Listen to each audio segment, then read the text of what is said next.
Bonsoir. Séance donc du 16 mars 2021, première partie, qui prolonge, nous en sommes toujours là, la description des apparences telles qu'elles se manifestent dans le ciel depuis la Terre. J'avais évoqué la dernière fois, pour finir, les planètes, et il va falloir maintenant parler de leur mouvement. Et là, les choses vont assez sérieusement se compliquer. Mais pour évoquer le mouvement des planètes, il faut revenir brièvement sur la question du Soleil, dont les mouvements ont déjà été évoqués, mais de façon seulement partielle.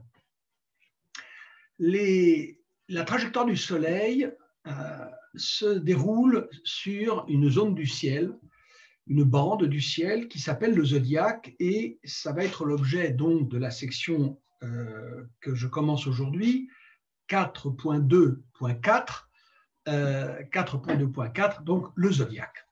Il va falloir expliquer ce que signifie ce concept donc astronomique de zodiaque, qui est bien connu, bien sûr. Le nom est bien connu parce que tout le monde connaît au moins certains des 12 signes du zodiaque, dont il est question, j'en ai parlé la dernière fois et je vais en reparler cette fois-ci, dans l'astrologie, mais tout le monde ne sait pas exactement de quoi il relève dans cette notion de zodiaque. Je disais donc qu'il faut revenir sur les mouvements du Soleil, dont les mouvements sont plus complexes, je l'ai dit, que ceux des étoiles fixes.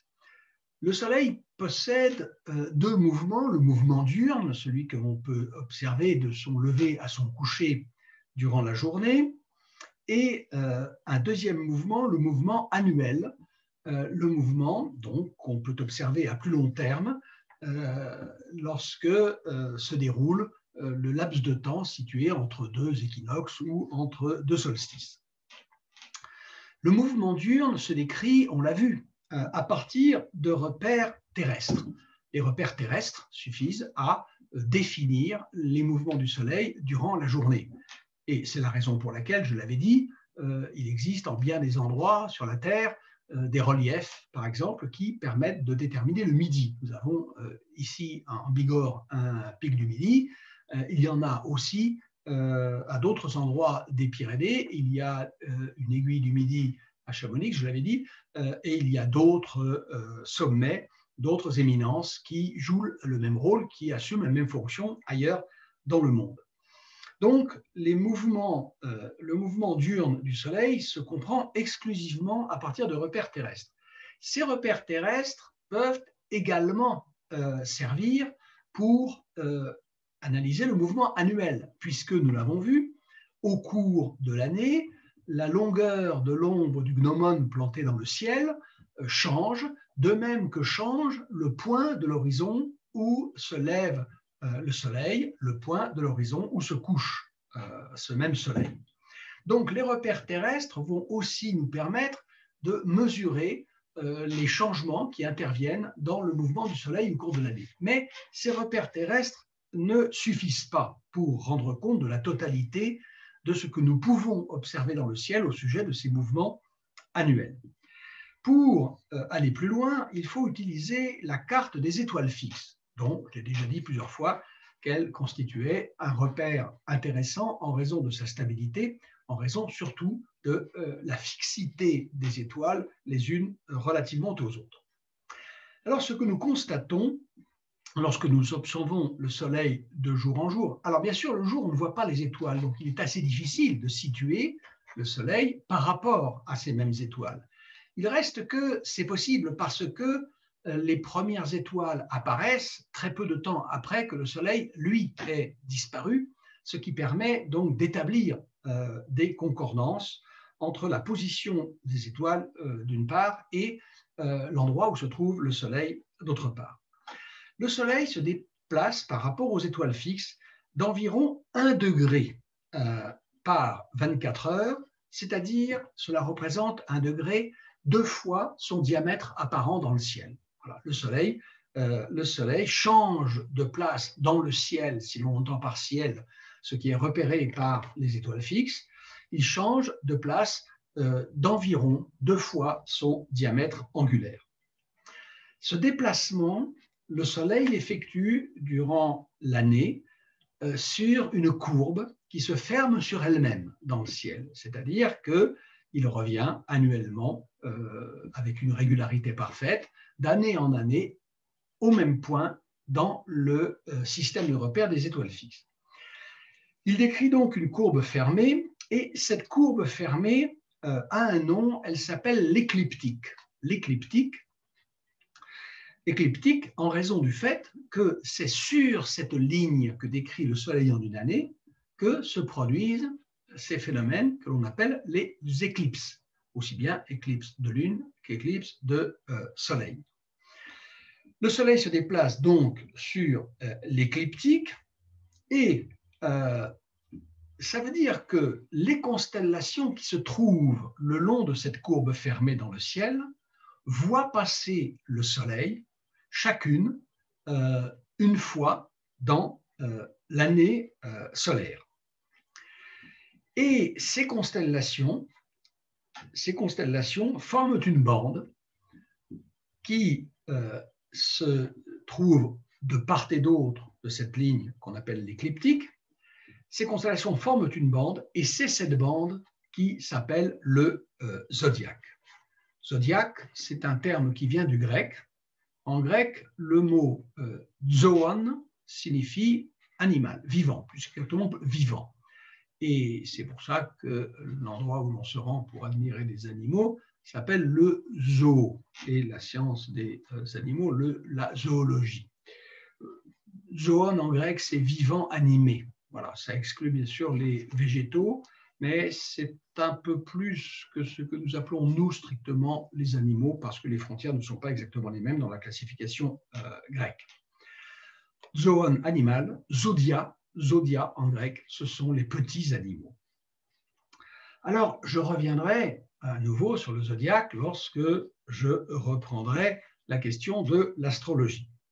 Mais je ne veux pas attendre ce moment pour être sûr que tout le monde sache ce que veut dire en langage astrologique être, par exemple, lion ou taureau ou capricorne ou scorpion.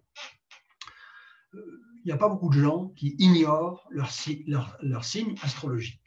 Et il y a même des gens pour se préoccuper d'assez près du signe astrologique de leurs conjoints, de leurs amis, de leur fréquentation professionnelle. J'ai déjà dit ce que je pensais de cette préoccupation, mais peu importe, il faut savoir ce que ça veut dire être, par exemple, lion. Eh bien, cela veut dire que, au moins théoriquement, le jour de votre naissance, à l'instant de votre naissance, le Soleil se trouve, lors de son parcours sur la ligne de l'écliptique, donc dans la bande zodiacale, cela veut dire que le Soleil se trouve au moment où vous venez au monde dans telle constellation, la constellation du Lion, la constellation du Scorpion, du Capricorne, etc. J'ai dit théoriquement, parce qu'en réalité, il n'en va pas du tout ainsi.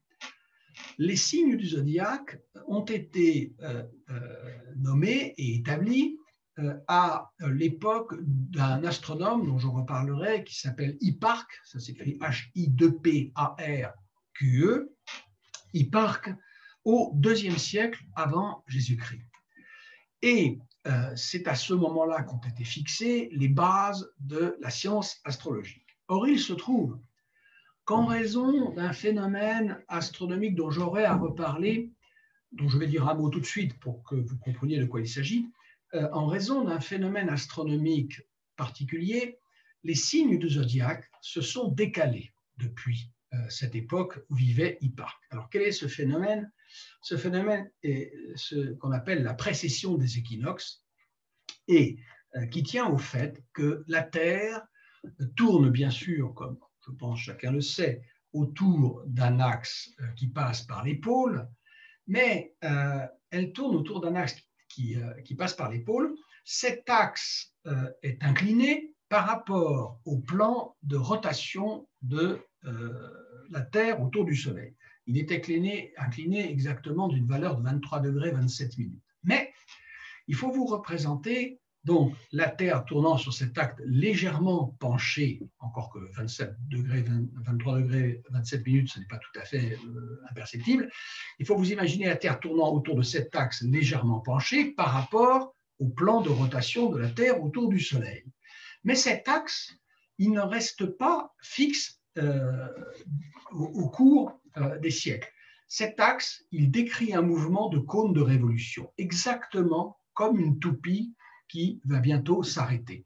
Vous faites tourner une toupie, vous la lancez à bonne vitesse, pendant quelque temps, cette toupie va tourner sur un axe bien perpendiculaire au sol. Elle va tourner régulièrement et l'axe lui-même ne va pas bouger. Et puis, au fur et à mesure que le mouvement de la toupie, arrêté par les frottements de l'axe de la toupie sur le sol, au moment où la toupie va s'arrêter, vous voyez cet axe décrire un cône dont la pointe est fixée sur le sol.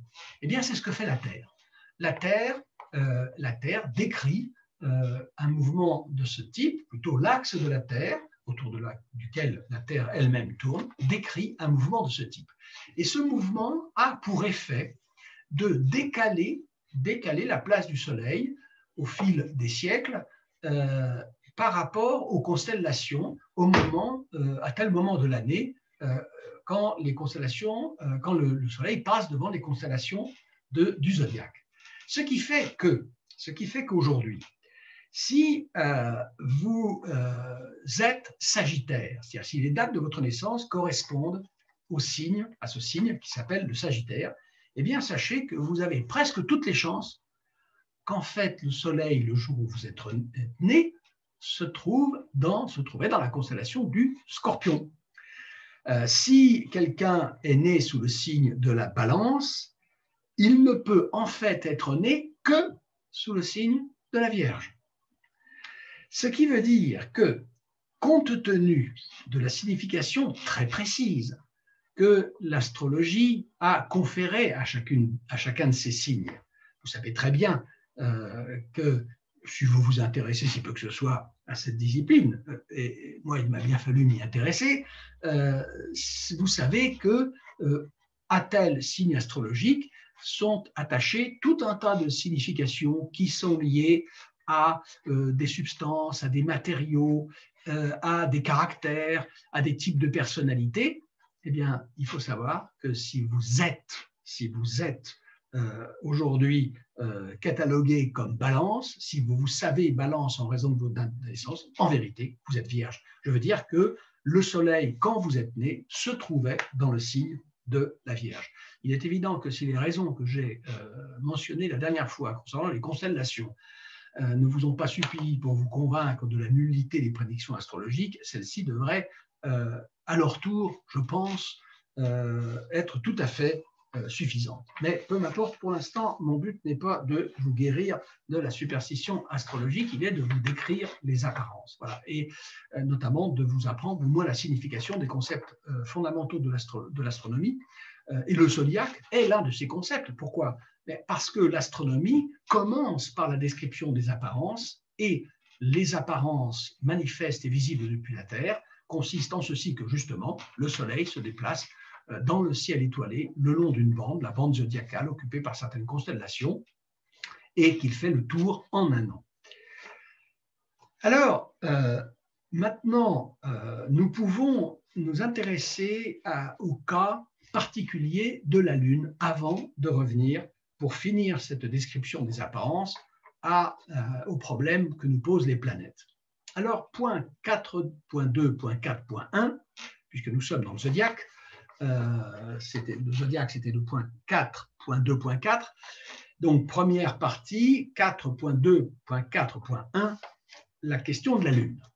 Alors, comme le Soleil, soit vous l'avez remarqué, ça n'a pas dû vous échapper, la Lune se lève à l'est et se couche à l'ouest. Mais il se trouve que de jour en jour, son lever, donc son coucher, retarde de 3/4 d'heure, ce qui fait qu'elle recule par rapport au Soleil et par rapport aux étoiles en général. Elle recule, je parle toujours bien sûr des apparences visibles. La Lune aussi parcourt la bande zodiacale, mais beaucoup plus rapidement. Elle la parcourt en moyenne en 27,3 jours. plus ou moins 7 heures selon les périodes de l'année. La moyenne du temps de parcours par la Lune de la bande du zodiaque est de 27,3 jours. Mais, contrairement au Soleil, et ça ne vous a pas échappé non plus, la Lune change d'aspect. Elle présente ce qu'on appelle des phases. Après une période d'invisibilité, qui s'appelle chez nous nouvelle Lune, la Lune va se présenter comme un fin croissant qui se trouve à l'horizon du couchant et dont la convexité est orientée vers le Soleil. Au coucher du Soleil, on voit le croissant de Lune, la convexité orientée en direction du Soleil qui vient de se coucher. À la suite de quoi, la Lune va présenter un premier quartier, une demi-lune dont la convexité est tournée vers la droite, dans l'hémisphère nord, ce qui nous donne un moyen mnémotechnique de savoir que nous sommes dans le premier quartier, puisque la boucle du P est elle aussi tournée vers la droite. Après quoi, la Lune gonfle du côté où elle était moins large, et c'est ce qu'on appelle la Lune gibbeuse.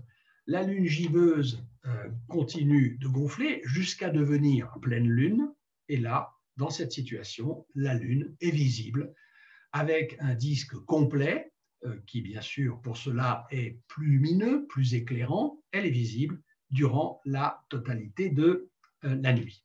Ensuite, le même mouvement se produit en sens inverse.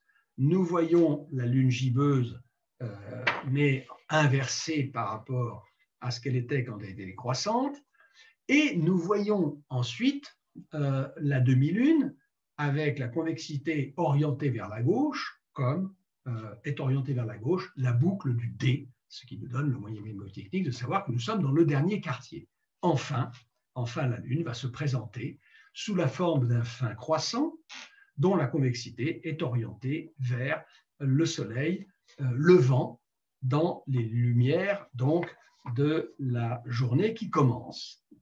Voilà comment donc se présente le cycle de la Lune. Lorsque, là aussi, vous l'avez peut-être remarqué, mais là, il faut déjà avoir l'œil un tout petit peu attentif. Mais c'est un joli spectacle et je vous invite à y être attentif. Dans les jours prochains, la Lune va se présenter sous la forme du croissant descendant dans le levant.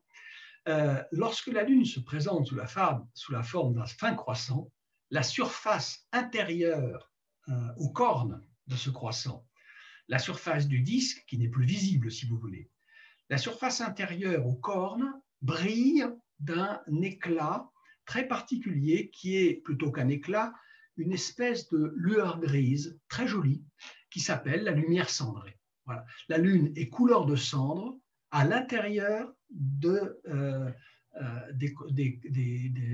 la forme du croissant. Le croissant dessine donc une espèce de parenthèse très fine, et à l'intérieur de cette parenthèse, vous pouvez voir le disque lunaire, c'est la lumière cendrée. Si vous n'en connaissez pas l'explication, je vous la donne tout de suite. Vous savez que la Lune, je suppose que vous savez que la Lune ne brille que de refléter la lumière qu'elle reçoit du Soleil. La lumière cendrée, c'est la lumière que la Lune émet à partir de ce qu'elle reçoit de lumière venant de la Terre, elle-même éclairée par le Soleil. Ce qui veut dire que la lumière fait le trajet suivant, du Soleil à la Terre la reflète, elle renvoie la lumière vers la Lune, et la Lune nous la renvoie à nous sous la forme de cette belle lumière cendrée que je vous invite à observer les prochaines fois que vous pourrez admirer le croissant, le fin croissant de la Lune au lever du Soleil ou au coucher du Soleil. J'ajouterai ceci, que la frontière qui sépare les zones éclairées et non éclairées de la Lune, si vous voulez, la concavité du croissant ou la partie rectiligne qui se trouve d'un côté de la demi-lune, elle a un nom, elle s'appelle le terminateur. Le terminateur, c'est ce qui termine donc la zone éclairée de la surface de la Lune. Alors, il n'est pas forcément capital de connaître ce nom de terminateur, mais il faut savoir que c'est l'endroit où se sont effectuées les premières découvertes tout à fait bouleversantes au sujet de la Lune par Galilée durant l'année 1609 dont j'aurai à reparler. C'est l'observation du terminateur qui a permis à Galilée de s'apercevoir qu'il y avait sur la Lune, ce qu'on ne soupçonnait absolument pas et ce qui était même considéré comme tout à fait impossible, des reliefs. Alors le cycle de base, le cycle dont je viens de parler, que je viens de décrire, a servi de base à l'établissement des premiers calendriers. Pour tout simplifier, parce que là-haut, en fait, rien ne tombe exactement juste, rien ne colle comme on aimerait que ça colle pour que les choses soient simples, la périodicité des phases, qui est de 29,5 jours, avec une incertitude, une variabilité plutôt de plus ou moins un demi-jour, présente un décalage par rapport au cycle zodiacal de la Lune. Ce qui veut dire qu'une année solaire vaut 13 mois lunaires. Alors, je vais me permettre ici à nouveau de transgresser un principe que je m'étais fixé, à savoir de m'en tenir aux strictes apparences et de ne rien dévoiler quant aux causes des phénomènes que je décris, pour tout de même tordre le cou à une croyance qui est tellement répandue que si vous posez la question autour de vous, je suis persuadé qu'il n'y aura pas loin d'une personne sur deux pour vous répondre, pour vous faire la réponse fausse, et qui est la question suivante. Pourquoi la Lune présente-t-elle ces phases et pourquoi n'est-elle que partiellement éclairée dans un laps de temps important de sa présence dans le ciel? En général, tout le monde sait que lorsque la Lune se présente sous la forme d'une demi-lune ou d'un croissant, ce qu'on ne voit pas est quand même de la Lune et que le disque est toujours complet. Je pense que vous ririez comme j'ai ri lorsque j'ai vu la première fois, ça m'est arrivé une fois, dans une bande dessinée, le dessinateur avait dessiné une étoile à l'intérieur du croissant de Lune, ce qui est quand même un peu cocasse. Mais pourquoi la Lune ne présente-t-elle pas toujours la totalité de sa face éclairée? Eh bien, beaucoup de gens pensent que c'est parce que la partie sombre correspond à l'ombre que projette sur la Lune, notre planète Terre. Cette explication ne devrait pas pouvoir survivre plus de quelques instants chez quelqu'un qui se donne la peine un peu de réfléchir, parce que chacun sachant en général que la Terre est ronde, je laisse de côté ceux qui vivent sur d'autres convictions, chacun sachant que la Terre est sphérique, il est évidemment impossible qu'une Terre sphérique projette sur la surface de la Lune une ombre rectiligne. Mais passons. Et donc, il faut tout simplement abandonner, si on l'a, cette croyance que la partie obscure du disque lunaire tient au fait que la Lune se présente occultée pour une part par l'ombre de la Terre. Ça revient très exactement à confondre les phases de la Lune avec les éclipses de Lune. Alors, dernier phénomène qu'on peut remarquer à propos de la Lune, le fait que la Lune occulte périodiquement le disque solaire, soit de façon partielle, soit beaucoup plus rarement de façon totale. Se produisent sur la bande, sur la ligne de l'écliptique, sur la courbe de l'écliptique, et c'est de là, comme je l'ai dit, que vient son nom, des éclipses, le plus souvent partiel, quelquefois total, l'éclipse totale constituant évidemment, vous le savez, un spectacle exceptionnel que beaucoup de gens s'efforcent de ne pas manquer. Je n'ai pas manqué celle de la dernière qui était en 1997, je crois, et beaucoup d'astronomes amateurs font le déplacement et quelquefois des milliers de kilomètres pour ne pas manquer une éclipse totale de soleil. C'est une espèce de curiosité que le disque lunaire présente un diamètre apparent quasiment égal à celui du Soleil. Pas tout à fait, pas tout à fait. Parce que si certaines éclipses de Soleil sont totales, d'autres sont des éclipses annulaires, c'est-à-dire que Lune et Soleil sont dans des positions telles que le diamètre de la Lune est un peu inférieur, ce qui fait que quand leurs deux centres coïncident exactement, quand les centres des disques coïncident exactement, eh bien, demeure une très fine, très fin anneau de lumière solaire tout autour de la Lune.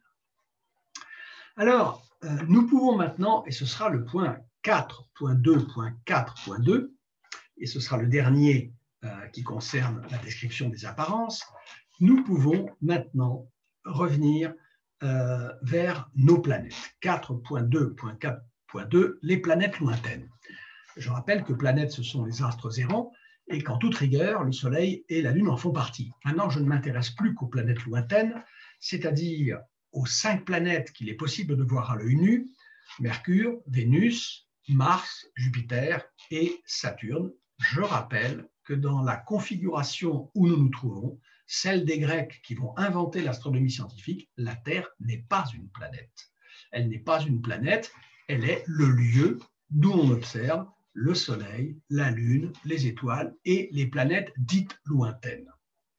Bon, je l'ai dit, ces planètes sont des astres brillants mais qui ne scintillent pas, plus brillants que beaucoup d'étoiles et même que la plupart des étoiles, qui présentent un aspect qui se caractérise aussi par la couleur. Bon, je n'en reviens pas là-dessus, mais évoquons leur mouvement.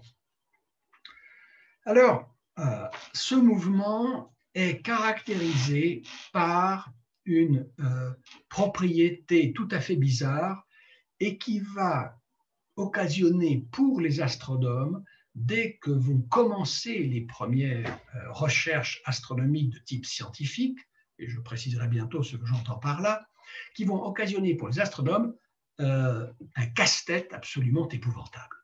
Le mouvement des planètes lointaines est intrigant au point qu'il a fallu échafauder une multitude d'hypothèses, toutes plus audacieuses les unes que les autres, pour parvenir à en rendre compte plus ou moins parfaitement. Il est facile de noter la position des planètes par rapport aux étoiles fixes, puisque précisément ces planètes sont visibles durant la nuit. À l'exception, je l'ai dit, d'une planète comme Mercure qui est toujours très proche du Soleil. Vénus n'en est jamais extrêmement éloignée puisqu'elle ne s'éloigne au maximum que, mais c'est déjà beaucoup, de 47 degrés par rapport au Soleil.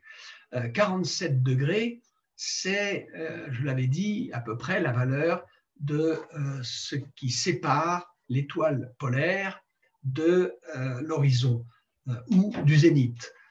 C'est-à-dire que c'est déjà une grande portion de ciel, ce qui fait qu'on voit Vénus jamais au milieu de la nuit, mais on la voit tout de même nettement après ou nettement avant le coucher du soleil, ce qui permet de repérer aisément sa position par rapport aux étoiles.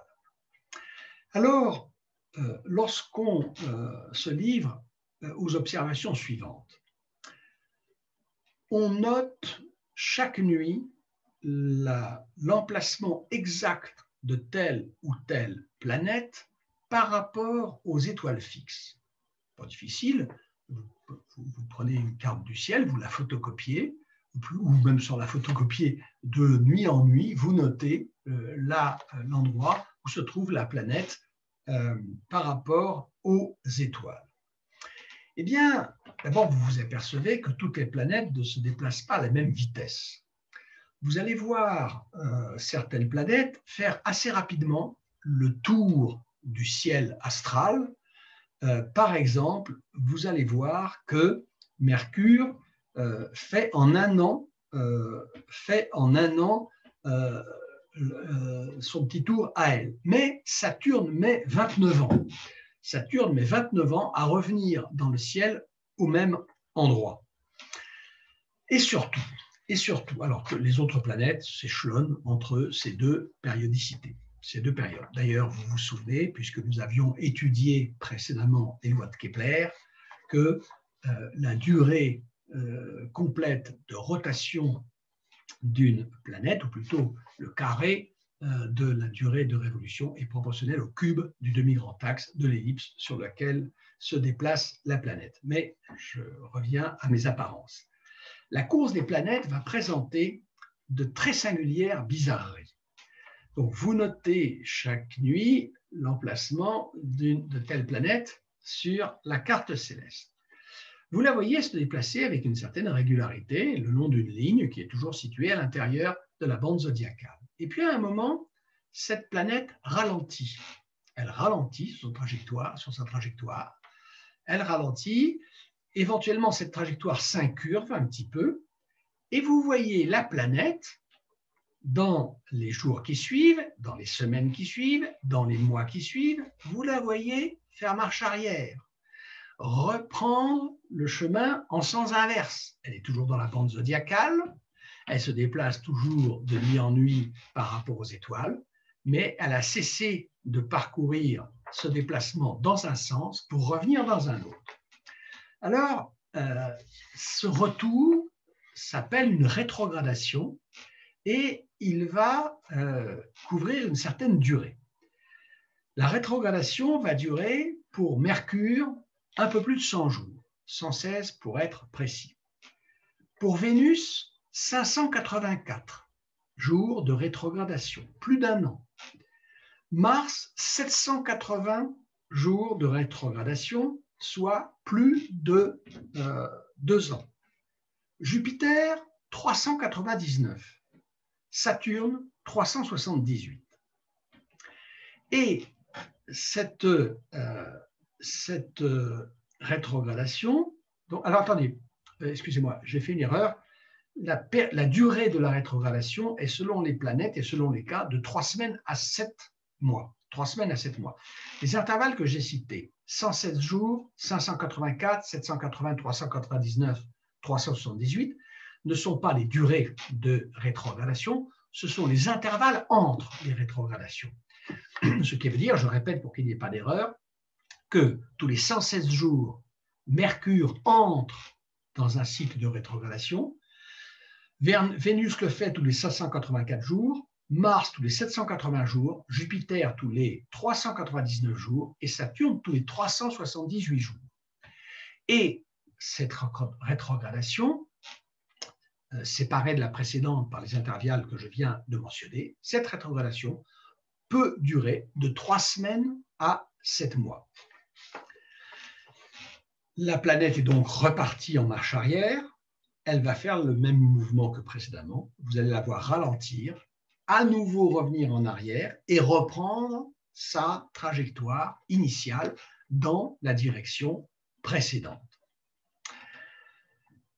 Et vous trouverez sur mon blog une illustration de la figure que peut présenter ce type de rétrogradation. La fiche s'intitule, je viens de la mettre donc à jour sur mon blog, elle s'intitule L'astronomie et le problème de Platon, et vous trouverez, outre un texte assez substantiel, un schéma figurant cette rétrogradation des planètes. Je vous invite aussi à vous servir d'Internet et des différents sites de vulgarisation astronomique qui présentent ces rétrogradations. Voilà. Alors, pour finir sur la description des apparences, ajoutons, mais ça ne concerne plus les planètes, mais je l'ajoute si vous voulez en annexe, qu'on observe dans le ciel des objets qui se présentent sous la forme de nébulosités. La très longue bande blanchâtre que tout le monde connaît sous le nom de Voie lactée, elle est d'assez grande dimension dans le ciel pour ne pouvoir échapper au regard, et elle est aussi, en certains endroits du ciel, d'une assez grande luminosité. Elle est plus intense dans une constellation qu'on ne voit pas facilement en ce moment, sinon peut-être au lever du jour, je n'ai pas vérifié, qui est la constellation du Sagittaire. La constellation du Sagittaire est très visible, en revanche, en plein été. Et c'est là que, dans cette constellation, que la Voie lactée présente son éclat, sa brillance la plus élevée. Outre cette Voie lactée, on aperçoit ici et là dans le ciel, distribuées de façon tout aussi aléatoire que les étoiles, ce qui n'est pas le cas de la Voie lactée, parce que la Voie lactée, elle, présente nettement l'apparence de faire le tour de la voûte céleste. Mais on voit aussi de ci, de là, quelques petites nébulosités, plus ou moins faciles à apercevoir. En général, on ne les voit que si on sait exactement où il faut les chercher. Vous trouverez dans tous les manuels de découverte du ciel étoilé l'emplacement de ces nébulosités dont la réalité physique est très différente de l'une à l'autre. Elles n'ont quelquefois même physiquement, dans leur nature intrinsèque, absolument rien à voir. Il faut savoir que l'une de ces nébulosités qui devient là en ce moment invisible, est l'objet le plus éloigné qui se puisse voir à l'œil nu dans le ciel depuis la Terre. C'est la galaxie d'Andromède qui est située à 2,2 millions d'années-lumière. Il y a aussi sur mon blog, je l'y avais mis au moment de l'année où elle était visible, une méthode pour la trouver dans la voûte céleste. Voilà. Alors, il s'avère que pour une fois, ce n'est pas très fréquent, mais je peux terminer, alors non pas le cycle des deux parties pour une journée particulière, mais au moins j'arrive au terme de cette première partie de la séance du 16 mars 2021. J'arrive au terme de cette description des apparences, ce qui fait que je réserve pour la suite la position du problème que vont avoir à affronter les astronomes à partir de ces apparences. Donc la prochaine fois, j'entrerai dans le point 4.2.5, que j'intitule le problème de Platon, problème fondamental de l'astronomie scientifique. 4.2.5, le problème de Platon, problème fondamental de l'astronomie scientifique. Et vous pourrez noter aussi le premier titre du niveau suivant, 4.2.5.1. J'indiquerai rapidement dans quelles conditions s'est accomplie la naissance de ce qu'on peut appeler l'astronomie scientifique, et je préciserai donc aussi ce que j'entends par cet adjectif scientifique à cette occasion. Voilà. Ce problème de Platon, vous en trouverez déjà la formulation sur la feuille que j'ai portée sur le blog, intitulée donc le problème de Platon. Vous le trouverez, cet énoncé, en même temps que la description du phénomène de la rétrogradation des planètes. Voilà, je vous donne rendez-vous pour la deuxième partie de cette séance du 16 mars 2021. Je vous remercie, à tout de suite.